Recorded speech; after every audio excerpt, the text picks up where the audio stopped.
अभी अभी पंडित जी ने एक बात कही कि आप भी यहाँ से सीख रही हैं, बहुत कुछ संगीत सीख रही हैं, तो इसके बारे में आप बताइए कि मतलब ये जो नया एक्सपीरियंस है, नहीं, नई ये नया नहीं है वैसे वो इंडिविजुअली म्यूजिक सीख रहे हैं। म्यूजिक जो सीख रही हैं आप।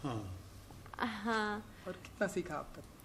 कोई 10 साल से सीख रही हूँ मैं, नई बात नहीं है। हाँ, मैं काफ़ी अरसे से, कभी टूट जाता है, कभी फिर मैं जोड़ देती हूँ, क्योंकि मेरा शौक था और अब मैंने सीखना शुरू किया। तो जब नहीं भी कर पाती तो दिल करता है कि मैं ज़रा क्लास में जाऊँ तो सही, तो इसलिए मैं जुड़ी रहती हूँ।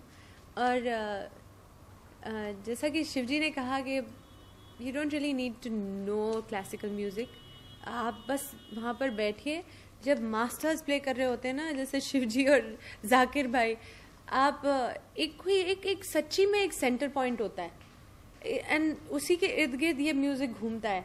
You get once you are in that centre ना, आप हिलना भी नहीं चाहते। जब ये सुर ताल जब मिल जाते हैं आपके, तो ऐसा लगता है बस बैठे रहो और ये चलता ही रहे। ये वो अलग सी एक जगह है, या वो आप शांति की जगह कहते हैं या क्या है। So really, and masters are playing, so I would highly recommend कि आप आइए इस प्रोग्राम में। जी बिल्कुल बिल्कुल। और आप एंकर भी कर रही हैं, तो उससे लेके कितनी एक्साइटेड हैं आप? एक्साइटेड मैंने 2-3 साल ये किया है, और सिर्फ इसी प्रोग्राम में मैं एंकर बन जाती हूँ और मैं इंट्रोड्यूस करती हूँ इस प्रोग्राम को। मज़ा आता है क्योंकि ये माँ आनंदमयी के लिए है, वो गुरु रह चुकी हैं और आज भी बहुत लोग, अब तो वो नहीं है, बट उनकी मान्यता इतनी है कि लोग जो भी उन्हें मिले हैं या कभी जुड़े हैं, या अब जैसे कि मैं उनसे कभी मिली नहीं, मैं तो अपनी फैमिली से उन्हें जानती हूँ, मगर उनके लिए ये हम सब करते हैं। एंड अच्छे काम इस जगह से जो मतलब पैसे जुड़ते हैं, उससे बहुत अच्छे आगे काम होते हैं। तो आई थिंक उसकी एक ब्लेसिंग होती है, एंड यू जस्ट फील के वो सब आपके लिए, इट कम्स टू यू। जो आप करते हैं इसके लिए इट कम्स टू यू। सो माँ की ब्लेसिंग्स हैं, उन बच्चों की ब्लेसिंग्स हैं जो इससे फ़ायदा ले सकते हैं इन फंड से। और आश्रम जो चलता है, यहाँ से जो मदद मिलती है उनको, ये सब उनकी दुआएं फिर मिल जाती हैं आपको। और इसके अलावा आप पंडित जी से कुछ पूछना चाहेंगी? मैं तो बहुत कुछ पूछना चाहूँगी। जैसे कुछ मैं शुरू हो जाऊँ? यस, हमारे दर्शकों को भी कुछ मालूम पड़ेगा कि क्या क्या कुछ। एक्चुअली पिछले साल थोड़ा सा इनका इंटरव्यू मैंने किया था, तो even I wanted to know कि शिवजी आप कहाँ बड़े हुए, कैसे म्यूजिक से शुरुआत हुई आपकी। आपने कहा था उस वक्त कि आप क्योंकि कश्मीर में थे, कश्मीर की वादियों में बड़े हुए हैं, तो वहाँ से जो प्रेरणा मिलती है, शायद आप थोड़ा उसके बारे में बताएंगे। फिर मैं मेरी पैदाइश जम्मू की है, जम्मू कश्मीर स्टेट जो है हमारी, और वहीं पैदा हुआ, वहीं संगीत सीखा। मेरे पिता पंडित उमादत्त शर्मा जी मेरे गुरु भी थे, और उनसे मैंने गाना सीखा, तबला सीखा। संतूर जो वाद्य है वो कभी शास्त्रीय संगीत में इस्तेमाल नहीं हुआ था, ये कश्मीरी सूफी म्यूजिक में इस्तेमाल होता था। तो मेरे पिताजी ने इस पर रिसर्च करके ये सोचा कि इसको शास्त्रीय संगीत में लाया जाए। उन्होंने मुझे उसकी तालीम दी। बाद में मैंने इस साज को मॉडिफाई किया, क्योंकि जिस तरीके से वहाँ बजता था वो कंप्लीट इंस्ट्रूमेंट नहीं था क्लासिकल म्यूजिक के लिए। तो काफ़ी जद्दोजहद हुई उसमें, और बहरहाल वो काफ़ी सालों तक चली जद्दोजहद। और मैं 1955 में पहली मर्तबा मुंबई में आकर के बजाया था। तब लोगों ने यहाँ संतूर देखा था, तब तक किसी ने नहीं देखा हुआ था कि संतूर भी कोई साज होता है। पता है, मतलब ये इंस्ट्रूमेंट यहाँ पर किसी को पता ही नहीं था कि क्या। यहाँ पर क्या, कश्मीर की वादी के बाहर जम्मू में भी लोगों को नहीं मालूम था।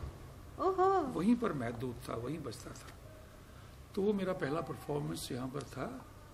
और फिर आपके फील्ड की बात बता देता हूँ। उस जमाने में एक फिल्म बन रही थी, जनक जनक पायल बाजे। आप देखिएगा कभी वो फिल्म, भी शांताराम जी ने डायरेक्ट जी की जी थी। जी जी जी। और उसमें गोपी कृष्ण जी हीरो थे, जो कथक नृत्य, बहुत बड़े कथक नृत्यकार थे। जी जी जी। और संध्या जी उसकी हीरोइन थी। हाँ और उसमें पहली मर्तबा संतूर बैकग्राउंड म्यूजिक में यूज हुआ था। म्यूजिक डायरेक्टर थे वसंत देसाई जी। अच्छा। तो तब से मेरा फिल्म से भी नाता जुड़ा और क्लासिकल से भी। और फिर मैं मुंबई आने लगा, दिल्ली जाने लगा, कलकत्ता जाने लगा। फिर मैंने 1960 में मैंने जम्मू कश्मीर छोड़ दिया और मैं यहाँ आ गया और तब से यही हूँ। और फिर यहाँ से पूरी दुनिया भर में जाने लगा। हाँ हाँ हाँ। तो और फिल्मों से और भी जुड़ते गए? फिर मैं फिल्मों में काफ़ी फिल्मों में मैंने बजाया जी। और करीब 20-25 साल तक। फिर म्यूजिक डायरेक्शन भी की मैंने और हरि जी ने मिलकर, पंडित हरिप्रसाद चौरसिया जी। और आप हमारी एक फिल्म की हीरोइन थी, 2 फिल्मों में आप थी, लेकिन डर में शाहरुख खान थे और आप थी और हमारा म्यूजिक था। जी बिल्कुल। जादू तेरी नजर, वो गाना जो कमाल के गाने किए हैं। तो वो सब हुआ।